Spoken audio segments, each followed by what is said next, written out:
Good evening, our dear viewer. Once again, thank you for joining us for the second edition of UBC News tonight at 10 p.m. with me, Maureen Babidie, and my colleague, Mohamed Mugalu, on sign language. In our first report tonight, President Museveni has taken over as chairperson of the East African Community, succeeding Kenya's President William Ruto at the 25th Ordinary Summit of Heads of State held in Arusha, Tanzania. The summit also appointed Tanzanian diplomat ambassador Stephen Patrick Mbundi as the new Secretary General of the regional bloc. Take a look.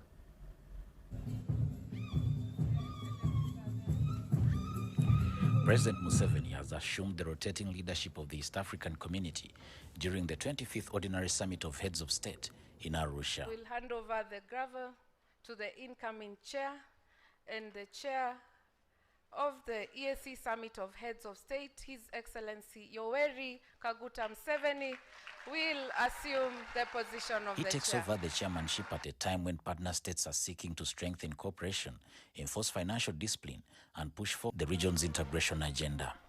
In his address to the delegates, President Museveni thanked the outgoing chair, President William Ruto, for his stewardship of the community over the past year.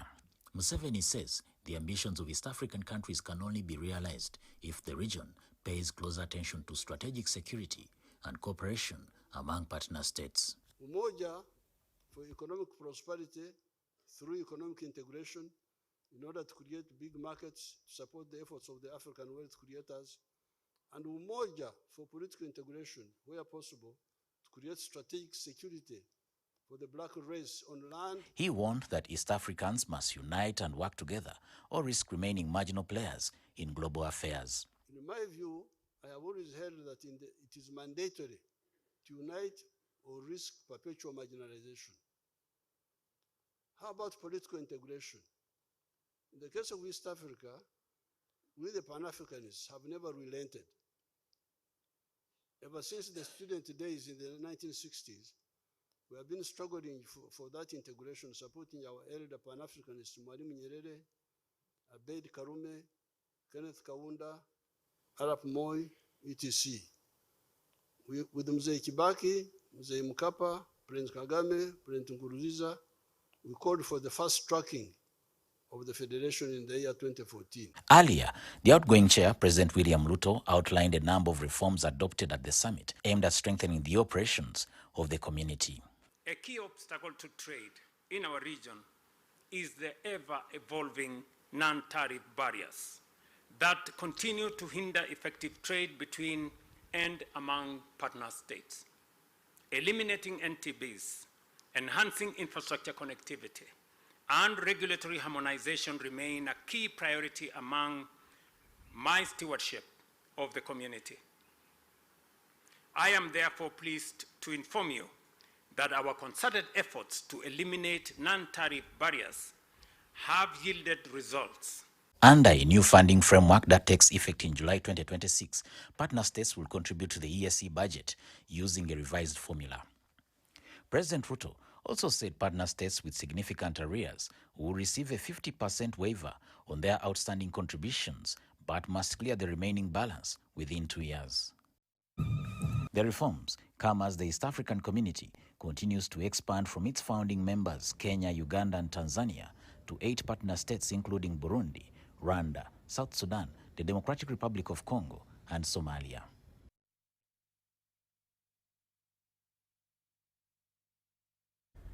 Now, the First Lady and Minister of Education and Sports, Mrs. Janet Museveni, has welcomed plans by South Africa's VEB Group to establish local production of biodegradable single-use sanitary pads made from banana fiber. She described the initiative as great news, noting that it will not only safeguard the hygiene and dignity of Uganda's girls, but also add value to the country's abundant agricultural resources while promoting environmental sustainability. We have a report. The VEB Group delegation presented plans to manufacture 100% natural, plastic-free and chemical-free sanitary pads using Uganda's abundant banana fiber. The proposed product, currently under research and development, will be fully biodegradable and designed for single use. It aligns with global hygiene standards while addressing environmental concerns. The brand product is being developed specifically to meet the First Lady's requirement for high-quality disposable hygiene solutions. Mrs. Museveni reaffirmed her commitment to safeguarding the dignity of Ugandan and African girls and reiterated her long-standing position against the normalization of reusable sanitary pads for African girls. African girls and ladies should not have to be the ones to have companies that are going to manufacture reusable pads for women, just for African women. This is really very important for me because our children are as sensitive, they are as deserving, they need these services, but we don't want to give up on the decency of using what others use. As you know, I am a mother, I have girl children. I can't see myself buying reusable pads for them. And since I can't do that for my own children, I really can't do it for any other child. The First Lady expressed appreciation for South Africa's VEB Group's interest in investing in Uganda and contributing to the country's socio-economic transformation.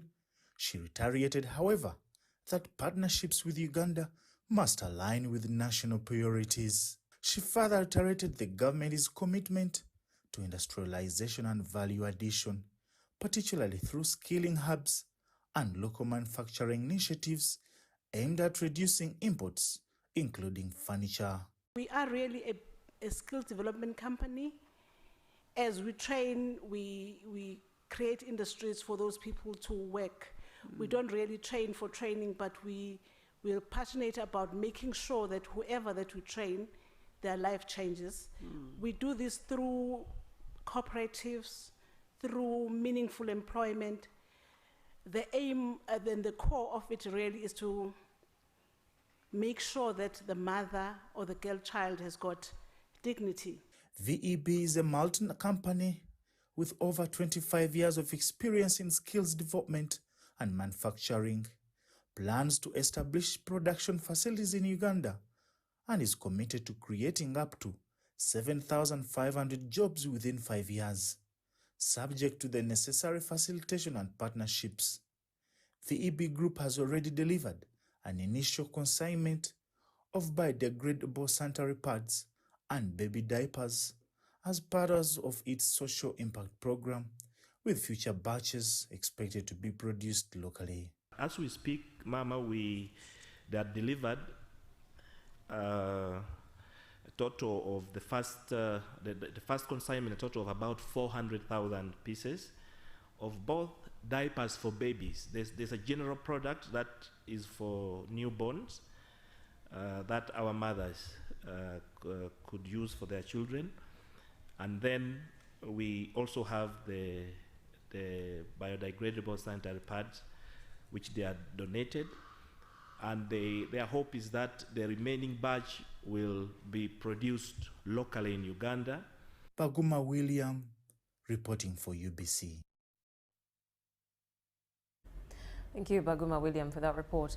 In more news, the Prime Minister of Uganda, Robin Nabanja, has called on all the young people across the country to put more focus on patriotism.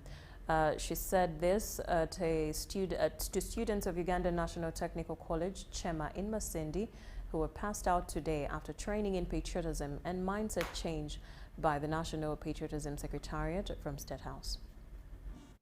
Over 900 students of the Uganda Technical Institute, Chema, in Masindi district, were passed out today after rigorous training in patriotism and mindset change by the National Patriotism Secretariat from State House and the UPDF. The Prime Minister of Uganda, Robin Nabanja, was the chief guest.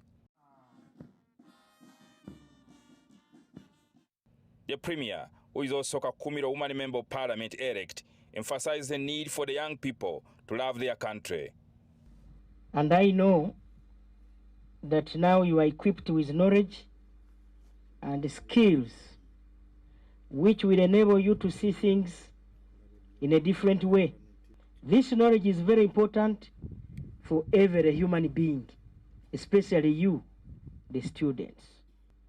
This ideology must be guarded, taught, and spread. And I believe the patriotic and Pan-African ideologies that you have encountered in training are going to transform you into different human beings. Being patriotic and loyal to Uganda is the duty of everyone, every citizen. We must love and jealously guard our country. Tulina kugonza ensenu byampaka. The Prime Minister based her argument to the best environment Uganda was endowed with by God to persuade the young people to love their country. As I speak now, the European part of the world, they are struggling with coldness. For us, we are enjoying with the sunshine. And it is like this, year in, year out. If you go to Dubai in the near future, it will be too hot and that you cannot even stand there. If you do, you will die. So we call Uganda our motherland because we are organically linked to it and have no second home to call home. Isn't it?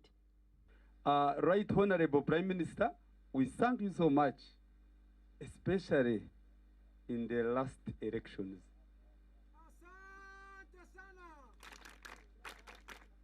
We had a perfect team that actually spearheaded the protection of the gains. And that's why we are proud of you.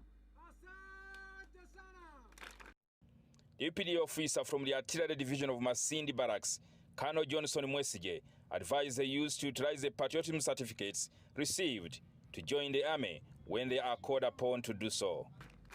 Come with your certificate, because when I'm on recruitment, like last time, there are people we mobilized to help in election security. So when we are doing recruitment, whoever came with that certificate, we could give him a priority. So you too, this certificate, come with it on recruitment. This started in 2009. It was his initiative because of the strong love he has for his country and for especially young people.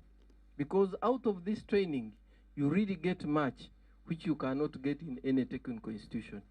So we want to thank him so much for being the brain and the force behind all this.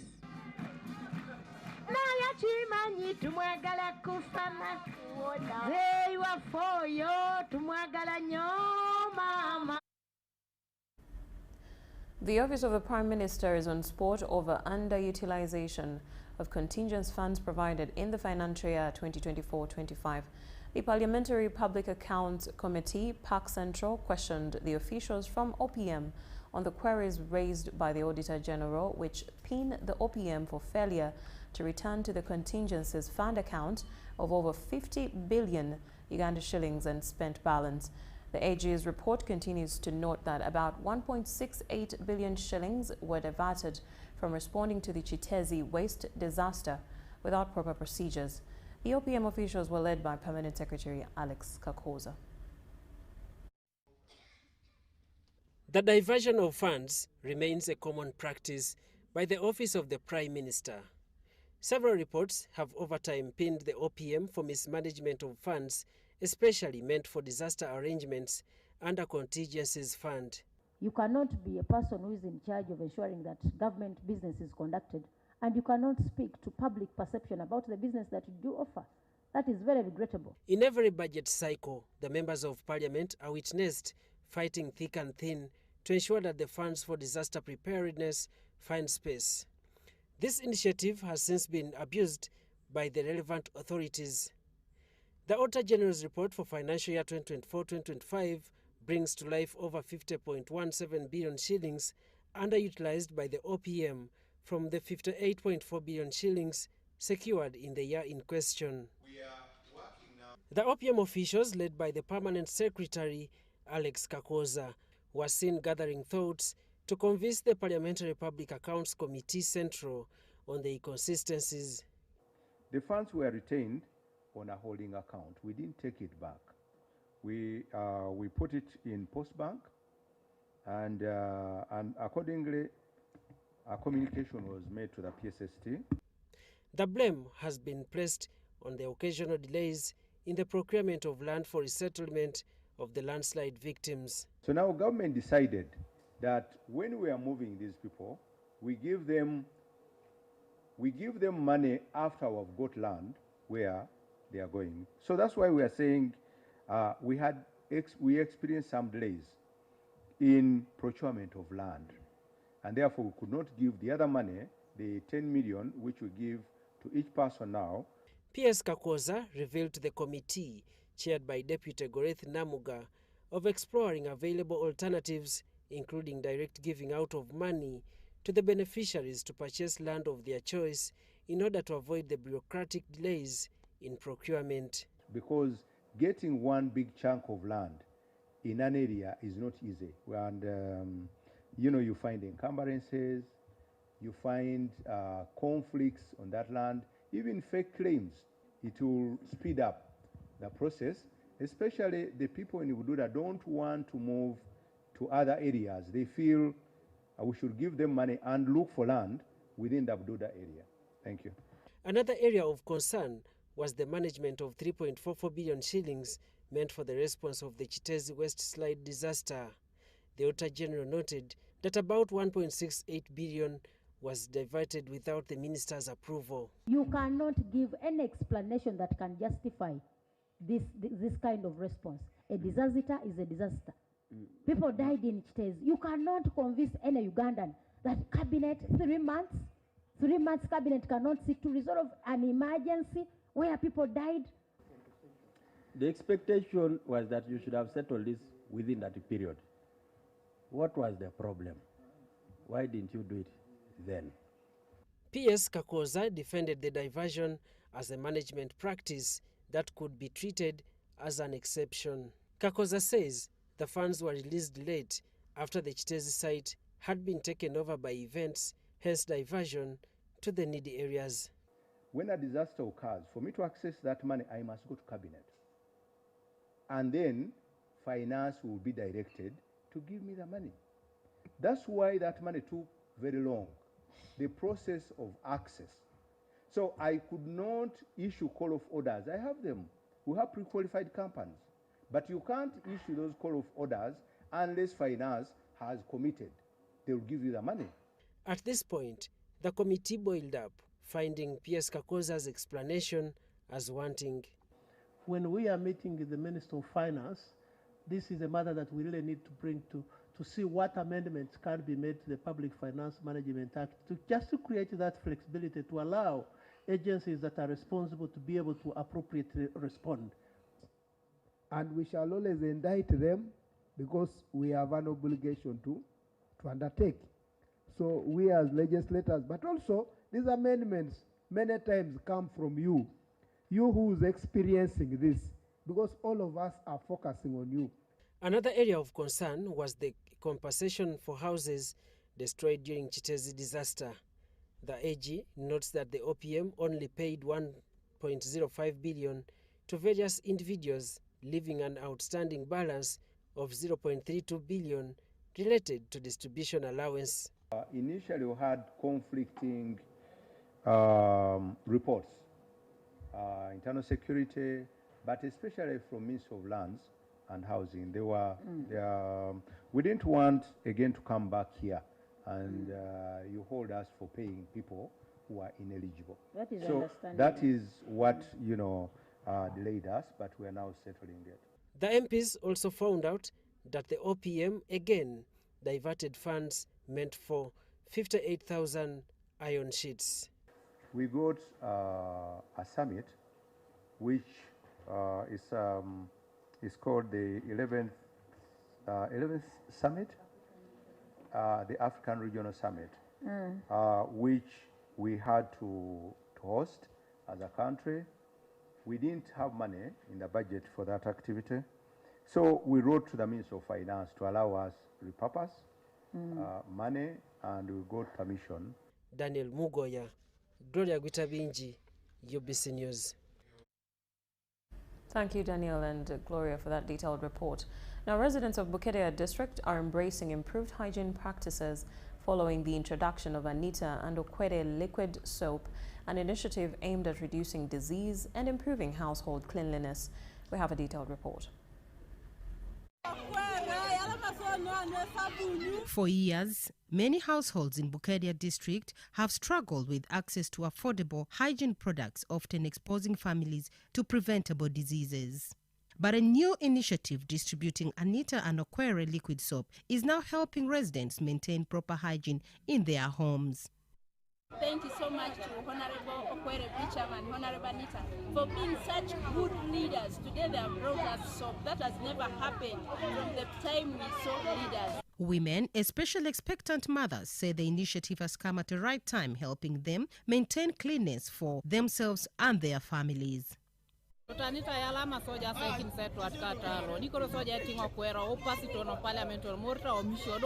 Health experts in the district say improved hygiene practices are key in preventing infections and protecting vulnerable groups such as mothers and children.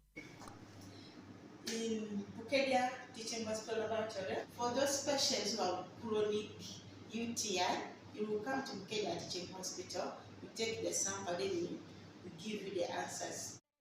Community mobilizers are now working to ensure that the program reaches every corner of the district. The liquid soap has actually done a very great job in trying to eradicate some of the diseases. Here in Bukedea, we've started with Bukedea County, where Okwere emerged victor in the just concluded elections. People cannot afford to buy soap. Now these leaders partnered together and they were like, let's do this to our people. The Member of Parliament-elect for Bukedea County, Honorable Okwere Bicham, says that the initiative is part of the efforts to improve health standards and to support families in the district. In Bukedea particularly, in the areas which I have said, I actually found that most of the ladies and students, people were having those infections of the UTIs and people were visiting the hospitals. I interacted with the doctors and you could actually find that there was high rate of those infections of those UTIs. So I decided to come out that even before I have taken an oath as a Member of Parliament, I decided to roll out the program of giving out liquid soap to the community for free so that they can use the liquid soap specifically to disinfect and to clean the places of our sensitive hygiene, like now our bathrooms, like now the toilets and other places, so that that liquid soap will be able to kill those germs. He adds promoting hygiene at a household level is Apologies. Now, Health Minister Jenrotha Cheng has commissioned a newly constructed gynecology and fistula ward at Leda Regional Referral Hospital. This is expected to strengthen maternal and reproductive health services in the sub-region. The new facility at Leda Regional Referral Hospital has significantly expanded the hospital's capacity, increasing the number of beds in the gynecology and fistula ward from 12 to 45. Health Minister Jenrotha Cheng says the ward has been equipped with modern state-of-the-art medical equipment aimed at improving treatment and management of gynecological conditions, including obstetric fistulae, which remains common due to complications from early pregnancies in Lango sub-region. But we are now excited that our doctors have the skills and we have a ward where we can take care of these women. My passionate advice to our girls is that we should avoid teenage pregnancies. And we should avoid pregnancies when our bodies are not yet mature enough to carry such pregnancies, because that is when we end up with a fistula. Implemented under Musa project, the new infrastructure will not only strengthen patient care, but also enhance training opportunities for health professionals serving northern Uganda and beyond. Fistulas, it's as a result of difficult delivery, women delivering, taking long in labor, even the very unfortunate ones, where the women come to hospital, and because of not having very good skills of some of the doctors, they get up with these complications. The hospital management says the facility comes at a critical time when the region is facing a high backlog of unrepaired fistula cases. We are having a section of mothers who have been chased away from their marriages because they're leaking fecal matter. They're having their genital organs collapsing outside. The husbands have run away. And Lamu sub-region, therefore, is having that number of women very high. Currently, Lira Regional Referral Hospital handles about 8,400 deliveries annually, with 25% of the mothers requiring surgical operations, placing heavy pressure on the existing infrastructure.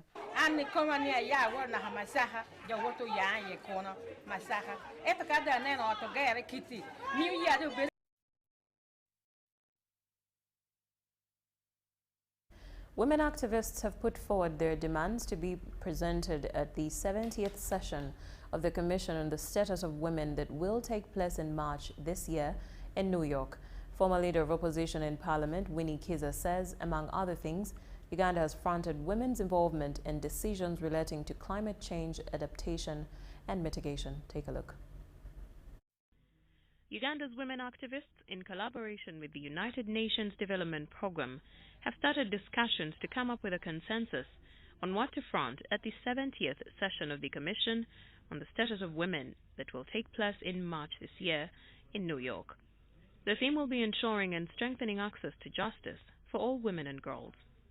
During the session, representatives from member states, UN entities and non-governmental organizations from across the world will contribute to discussions aimed at advancing gender equality and women's empowerment. Part of the recommendations from young women and girls has been around investment in girl-led initiatives or young women-led initiatives, especially on green businesses, right from funding the different initiatives that young women and girls have created, to seeing that they are linked to the markets, to see that they are also leading part of or contributing to the Uganda's goal on the green growth strategy. We are demanding women to be supported to become climate leaders in their community. We want to see women having more authority and more power to make decisions as far as climate change is concerned, because the consequences of climate change affect women the most, because they are the ones who are the caretakers of the home.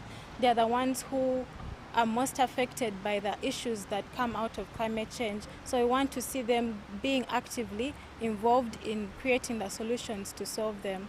Well, girls are so vulnerable to the climate crisis but are not on the front lines of the climate solutions. But I know that every story has a solution, and every solution is to help someone out there. So I believe that as girls are collectively involved in this space and we come up with different solutions, we are not just helping ourselves, but we are helping the generations today and the generations to come. For Uganda, women want more investment and involvement of women and girls in climate change adaptation and mitigation. Because women constitute more than 50% of the population of Uganda. And when you are talking about issues that are for development of the nation, leaving women behind is leaving almost half of the population.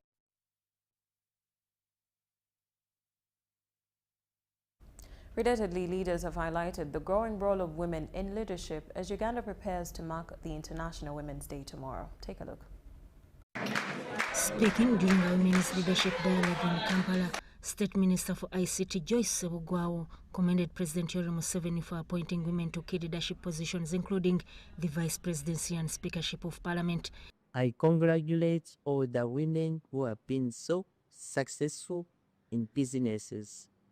And please continue to work hard. And remember, discipline our children. Try to teach our children for how to work. Start teaching them while they are still very young. Sebugwao says women leaders continue to contribute to national development and inspire future generations.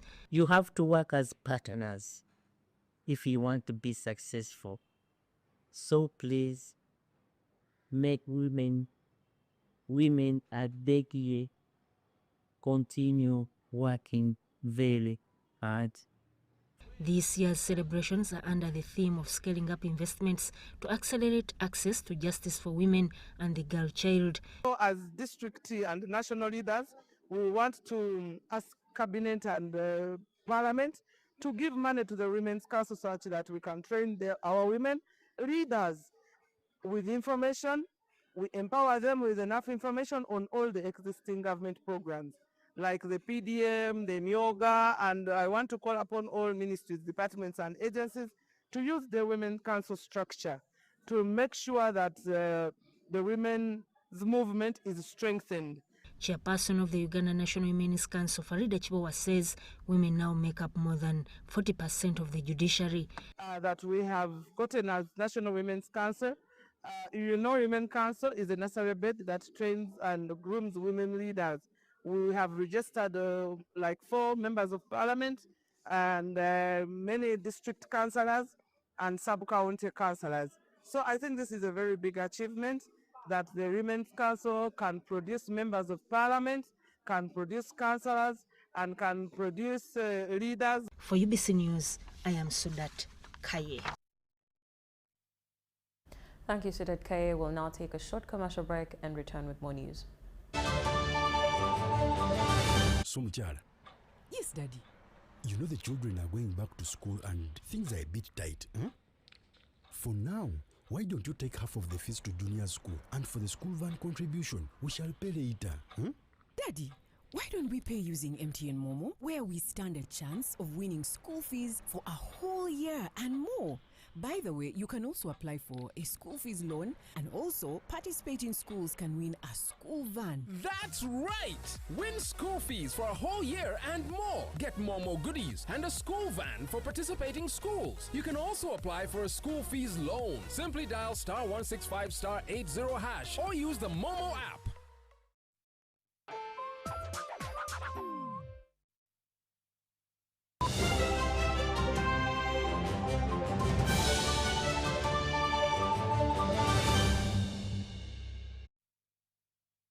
Welcome back. UBC News Tonight continues. Now, women working at Sino Industrial Park say employment opportunities at the facility have significantly improved their livelihoods. Take a look. The industrial park, established in 2018 in Mbale, sits on over 600 acres of land and employs more than 13,500 workers drawn from across eastern Uganda. Women make up nearly 65% of the workforce. Among them is Ariana Nanyanzi, an excavator operator, who says she joined the park after failing to continue her education due to financial challenges. I first worked in garage, Sino garage. Time reached when I feel like I don't want to be a mechanic. I picked interest in these machines instead. I joined this department of machines. I started operating. So up and now I'm a senior excavator operator. I thank Uganda Industrial Park for the good work done. Today, she operates heavy machinery and hopes to inspire more young women to join the field. So happy because I inspire many people. Many people around they be like, hey, Vanai, you girl, I don't know even. So I feel very happy. It doesn't require energy. It has a hydraulic. You even finish work without feeling tired. I also wish to teach some women, some girls like me. I wish to teach them. I just advise them to come and join us. Meanwhile, Nawile Sharon Sarah rose from a casual worker to a manager within the park. I started working there in Mukono and they are earning me 5K per day. But I become strong, I work almost 1 month. Then they give me the supervision. After there, continue with my work. I work like 7 years. Then they give me a transfer to come this way in Bari. I came there in Grace Textile. Then again they give me transfer from Grace Textile up to here. Even here, when I reach here, I start working as a supervisor. Entrepreneur Namgela Sugida now runs a food business employing several women. Me personally, at my workplace, I have over 30 workers, and almost 20 of them are ladies. I brought these ladies such that they can also benefit. We work together so they can also benefit. Workers say the industrial park has transformed their economic status and praised government efforts to attract investors and create employment opportunities for Ugandans. In other news, the Minister for Kampala and Metropolitan Affairs, Minsa Kabanda, through the Kabanda Foundation, on Saturday distributed various items to fasting Muslims as a way of giving back to her community. Now, those who benefited from this say that this shows her commitment to serve her community. The items were handed over at Chitande Primary School in Kamocha. Happy to see that you are together with the Honorable, to see that we help together the needy. And mostly the way they are in the fasting season, so we join hands together to help the needy ones as Mkwano Industries. Not even before I became a minister, I had this foundation and I was giving service to people on such days. This is the only we can give to our people. So we always reach to our people, they give us things and we give to our people. And I also use my money to give to my people. So this day, we are giving to, this is Ramadan. So we are giving to our people. And I'm so grateful, so many people have given us things. Today we are with Mukwano group of companies. Tomorrow we have Humanitarian, Nile, and we have other people have still given us things. So we are going to give out these things as we get them. So I'm so grateful for this. This initiative is for every day.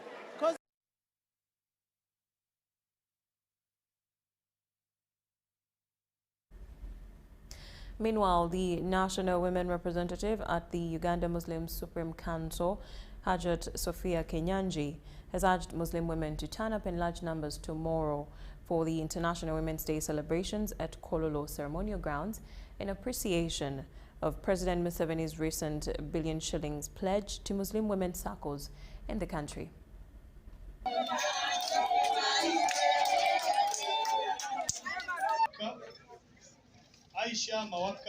We are going to celebrate Women's Day tomorrow, which is about rights, justice, and action.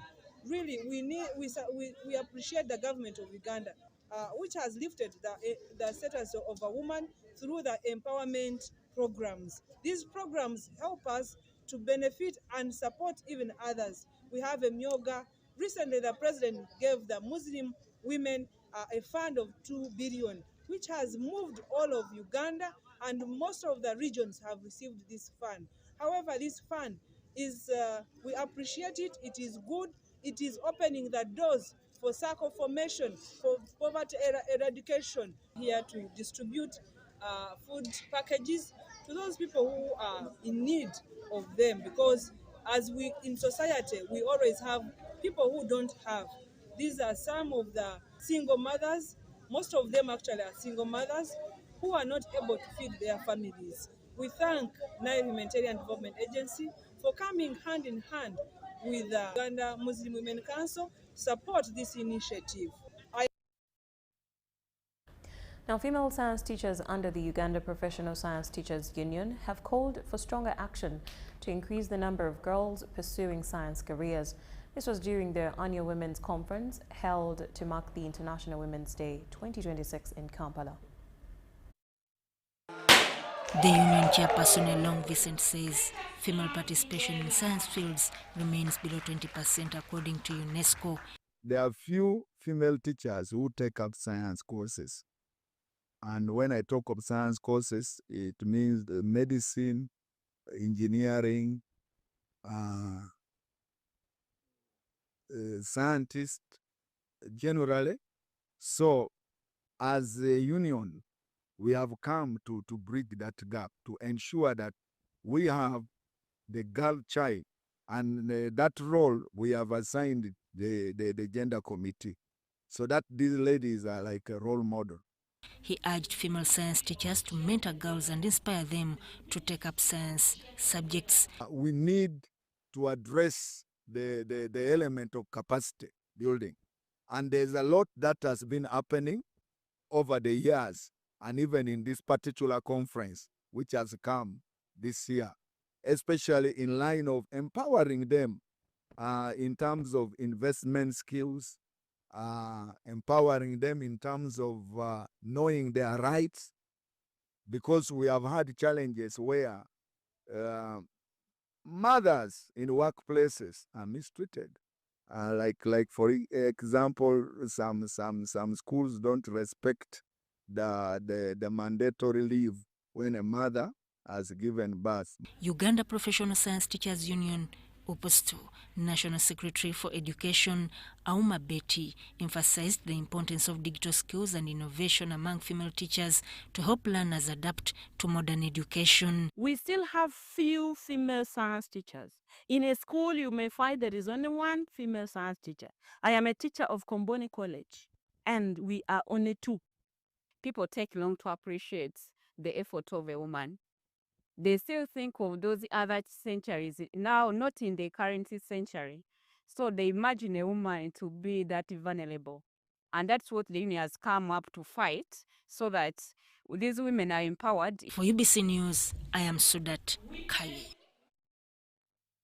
In other news, civil society organizations advocating for public health are calling on the government to safeguard Uganda's tax and national budget processes from interference by the tobacco industry.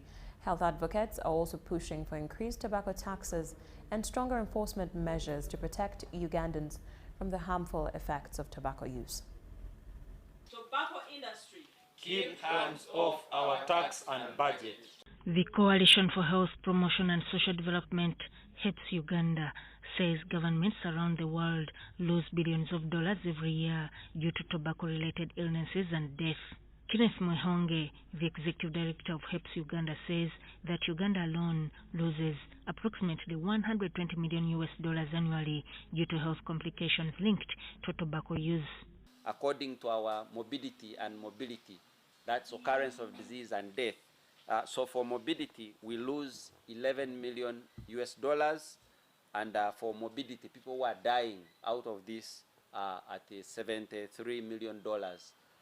And the total cost, as I said, is 126, but that's a while ago, and that's only at our national referral. He also says that some tobacco companies have failed to disclose their engagements with government officials as required under the 6th schedule of the Tobacco Control Act, raising concerns about transparency and accountability. Industry is attempting to bypass the Tobacco Control Committee and lobby the Ministry of Finance to freeze excise duty increments for our financial year 2026-2027. You see they are purporting and claiming this 53 billion. Yet our other research shows you we are losing $123 billion.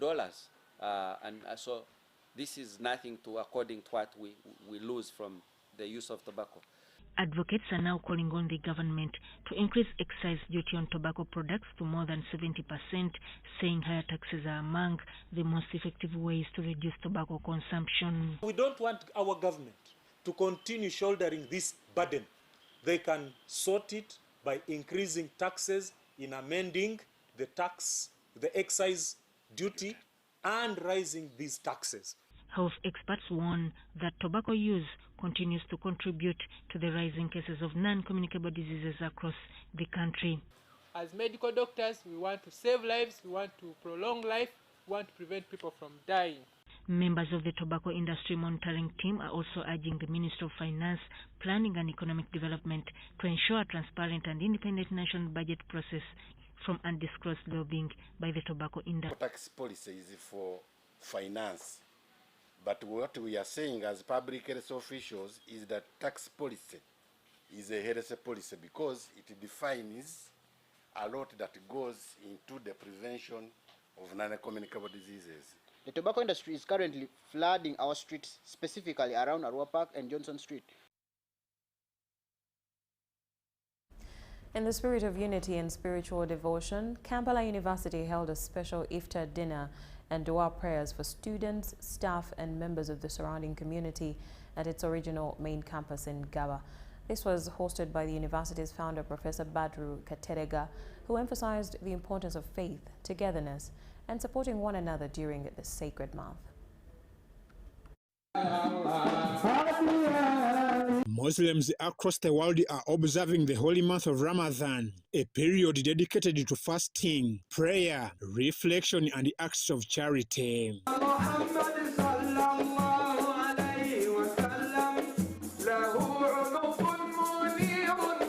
At Kampala University original main campus Gaba, the gathering brought together Muslim faithful. The event began with a recitation of verses from the Holy Quran, followed by dua prayers seeking blessings, peace, and prosperity for the country and the Muslim community.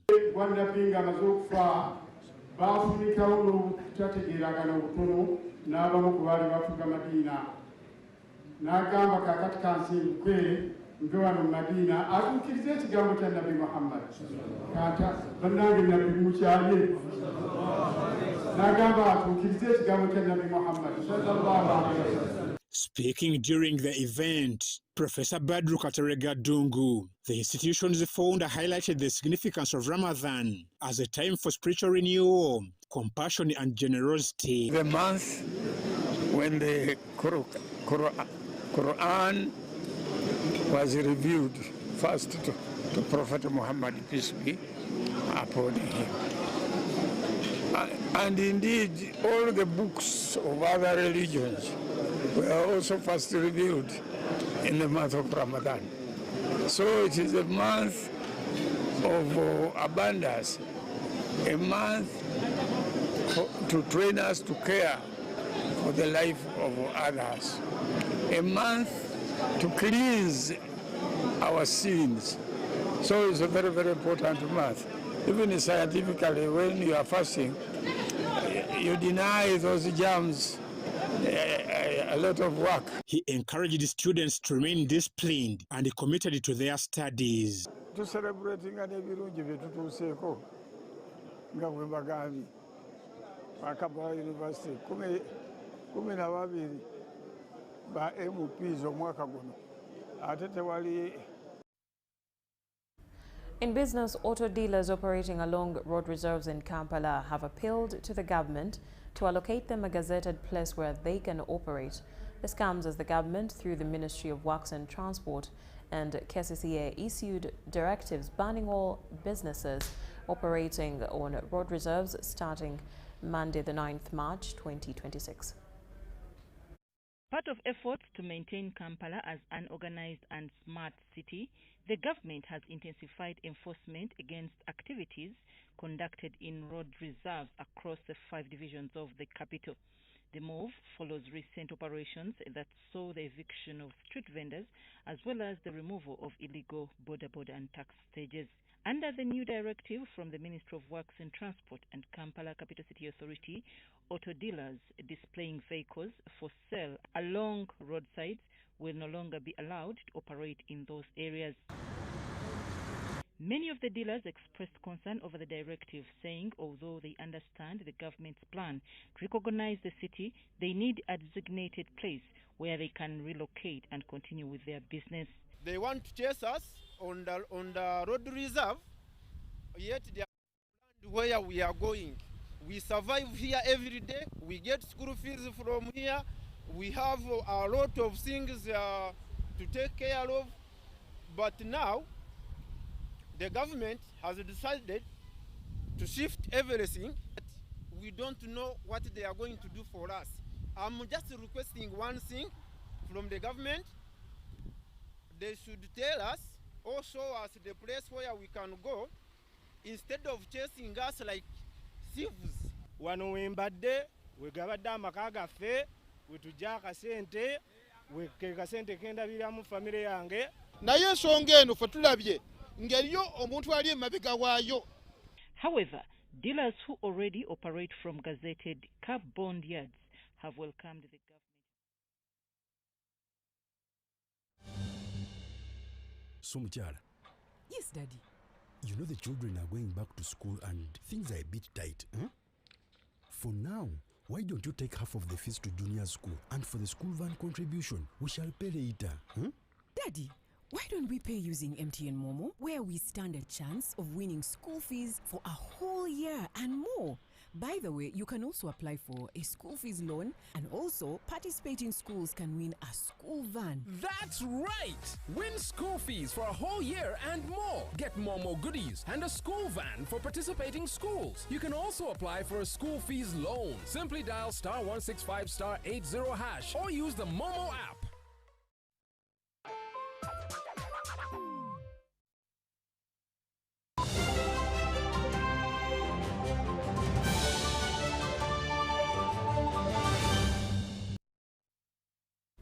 In sports news, Uganda Olympic Committee and Uganda Athletics have organized an International Women's Day run on the theme of Give to Gain, scaling up investment, accelerating women and girls to access justice.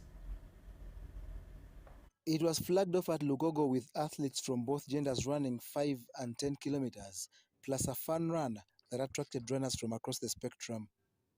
Uganda Olympic Committee athletes representative Lenny Shida shared the relevance of such an initiative.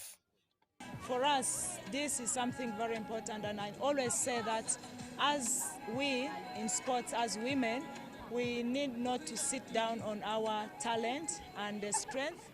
We need to be always proud of it. The event that was also graced by the Uganda Olympic Committee Secretary General Beatrice Aikoru goes beyond a race, as it promotes gender equality and community awareness. For us as people in sports, we're happy to be part of this celebration. We are celebrating this day under 3 themes. The international theme of rights, justice and action for women and girls, scaling investment for justice for women and girls. So then for us in sports, we're looking at giving to gain. Giving to gain, meaning that we people in sports should be able to give our time, our resources and our support to ensure that women and girls are empowered. We want to see that there's equality in sports, there's equality in women, there's equality in everything. We want to have this day every time celebrated to mark, celebrate achievement of women in sports, in leadership, in the field of play. It should be noted that while strides have been made in empowering women, challenges like unequal access to education and underrepresentation still persist. Caleb Chelangat won the men's 10-kilometer race, while Apio Elizabeth was the best lady at the event graced by a commissioner from the Ministry of Gender, Labour and Social Development. I was so delighted, I was so happy. It's actually empowering us and the rest of the women out there. Sunday Godfrey bettered men in the 5-kilometer event, while Chemos Loida finished ahead of all ladies. Now, stakeholders in the gaming industry are calling for stronger regional cooperation to accelerate the growth of esports across Eastern Africa. The call was made during the East African Esports Conference that is running concurrently with the Swahili Esports Championship in Kampala. At the conference graced by incoming Lord Mayor Ronald Balimwezo, gamers, technology experts and policymakers from across the region gathered to discuss the future of competitive gaming. This is a great opportunity for us to have our children, our youths employed. Our economy is not doing well simply because of the big numbers that are not employed. Participants from several East African countries emphasized the need for governments, private companies and gaming communities to work together to build a stronger esports ecosystem. It was noted that collaboration could include organizing regional tournaments, sharing digital infrastructure, harmonizing gaming regulations and supporting young gamers through training and mentorship programs. Organizers say that such partnerships would help develop professional talent while creating opportunities for employment in areas such as game development, streaming, event management, and digital marketing. The conference will conclude with a Women's Day contest in Tekken 8 Esports, which has a pool of $2,500 for the lady participants. This competition is organized to celebrate Women's Day. As we have the Women's Day tournament, taken 8 tournaments as a way of celebrating women in esports. So we as the Uganda Esports Gaming Federation are so glad to be part of this event. Industry experts also highlighted the importance of investing in reliable internet connectivity and digital skills training to enable more young people to participate in esports competitions. Now, the 2026 National Netball Novices Championships has climaxed at Lubiri SS in Kampala. St. Mary's Kitende and Budo Senior Secondary School have renewed rivalry in a riveting National Novices Netball Championship final that was eventually won by Kitende, 26-24. I would like to express my gratitude, my happiness towards my team. First and foremost, we lost Elite games. Okay, that is to remind us that we made it was a mistake, like we made several mistakes. But really, in a few days that we had, we made sure that we correct everything. So it made us come to the victory. We corrected many mistakes. So we were able to bring this animal back home. The action at Lubiri SS followed different paths for both teams at the semi-final stage, with Kitende needing extra time to edge Kawanda SS, while Wudo beat Baptist. The resilience and the character and the mentality of my team, those are the factors who helped us to win this championship. As you see that the semi-finals went up to the extra time, but our mentality helped us a lot, and the resilience, and the girls, they followed my instructions, and at the end, we are the champion. The 2026 National Netball Novices Championship, which is a reserve for beginners, attracted 11 schools, including Kisozi, Dynamic SS, and Kakungulu. The next action on the Netball Uganda calendar is the National Rally, scheduled for 26th to 28th at Kadugala SS in Masaka.